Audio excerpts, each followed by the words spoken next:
तीसरी तिमाही के नतीजे आ रहे हैं। कल यूनियन बैंक के नतीजों के दम पर हमने देखा था शेयर ने अच्छी दौड़ लगाई थी और उसकी वजह यह है कि मुनाफे में करीब करीब हमने 28% के आसपास की बढ़ोतरी देखी और एसेट क्वालिटी इंप्रूव हुई, यानी कि एनपीए में कमी देखने को मिली।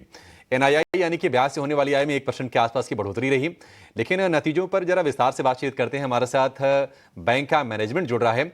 यूनियन बैंक के ईडी संजय रुद्र हमारे साथ हैं और उनसे बातचीत करते हैं। संजय जी, बहुत शुक्रिया आपका समय देने के लिए। स्वागत है आपका ईटी न्यूज़ स्वदेश पर। लोन बुक ग्रोथ से जरा शुरुआत करते हैं। आपने जो गाइडेंस दी थी उसके हमने देखा उससे कम ये नंबर्स रिपोर्ट किए गए हैं। यहाँ तक कि इंडस्ट्री से भी कमज़ोर हैं लोन बुक ग्रोथ। ये बताइए कि इसके पीछे की वजह क्या रही? रिटेल पोर्टफोलियो तो स्ट्रांग है, लेकिन ये हमने प्रेशर क्यों देखा लोन बुक पर?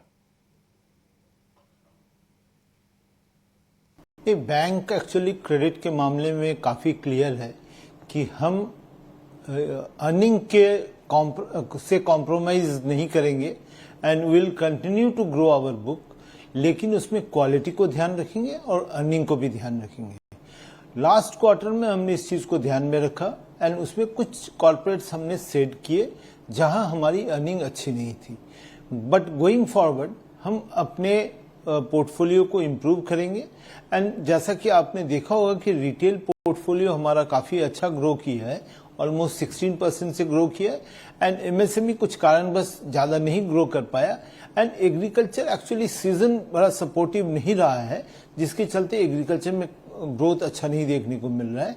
एंड एग्रीकल्चर में दूसरा ये भी कारण है कि एक बुक्स हमारा एग्रीकल्चर गोल्ड लोन से भी इम्पैक्टेड है, जहां हम ज़्यादा ग्रोथ नहीं कर पा रहे हैं, क्योंकि अभी रिसेंट जो आरबीआई का गाइडलाइंस आया है जहां 2 लाख तक के लोन अनसिक्योर्ड देने हैं कस्टमर्स को, फार्मर्स को, तो वहां हम एग्रीकल्चर गोल्ड लोन में ग्रो नहीं कर पा रहे हैं। ठीक है, हम समझ गए सर। अच्छा, अब लोन की बात करें तो डिपॉजिट की बात कर ले रहे हैं।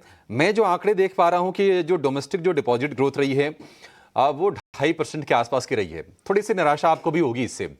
क्या आपने जो गाइडेंस दिया था FY25 के लिए डिपॉजिट का और लोन ग्रोथ का, क्या आप उसको मीट कर पाएंगे? इसकी हम उम्मीद करके चलें कि इतनी रिकवरी आप आखिरी क्वार्टर में कर लेंगे?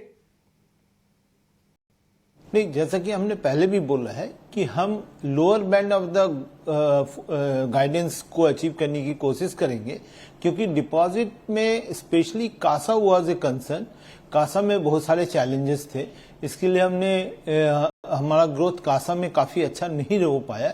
लेकिन जो ओवरऑल डिपॉजिट की बात हम करते हैं तो ऑलमोस्ट 30,000 करोड़ के हमारे बल्क डिपॉजिट थे जो हमने सेट कर दिए।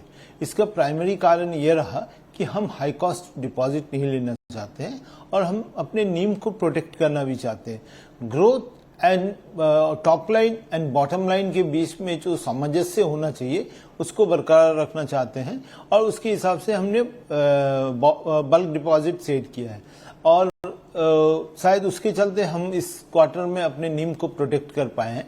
गोइंग फॉरवर्ड अगर हमारा एडवांसेस बुक बढ़ता है तो डेफिनेटली हम डिपॉजिट साइड में भी ग्रो करेंगे एंड सम बल्क डिपॉजिट भी लेने की सोचेंगे, क्योंकि ऑलरेडी इंटरेस्ट रेट कम हो रहा है, तो शायद हमें अच्छी अपॉर्चुनिटी मिले आने वाले दिनों में जहां हम बल्क डिपॉजिट मोबिलाइज करें और रीजनेबल रेट पे मोबिलाइज कर पाए। ठीक है सर, उम्मीद करेंगे। आपको बहुत शुभकामनाएं भी, और हम उम्मीद ये भी करेंगे कि बजट में वित्त मंत्री कुछ ऐसे ऐलान करें, कुछ ऐसे फैसले लें जिससे कहीं कम से कम डिपॉजिट मोबिलाइजेशन हो, क्योंकि ये एक टेंशन है। अगर इनकम टैक्स पे थोड़ी राहत मिल जाती है तो निश्चित तौर पर वो बैंकिंग सेक्टर के लिए, और जो आप बात कर रहे हैं कि कासा में प्रॉब्लम थोड़ी सी आ रही है, ये अक्रॉस द बोर्ड है। करंट अकाउंट, सेविंग अकाउंट यानी कि कासा में, वो शायद एक चिंता भी दूर होगी, तो ओवरऑल सेंटिमेंट बूस्टर हो सकता है ये कदम। चलिए, हम उम्मीद कर सकते हैं। आपके लिए शुभकामनाएं सर, अच्छा लगा आपसे बातचीत करके। चलिए, इस शो को फिलहाल यहीं पर समेटेंगे। रुचित जी, थैंक यू सो मच आज समय देने के लिए। माफी चाहेंगे, आपसे ज़्यादा बातचीत नहीं कर पाए।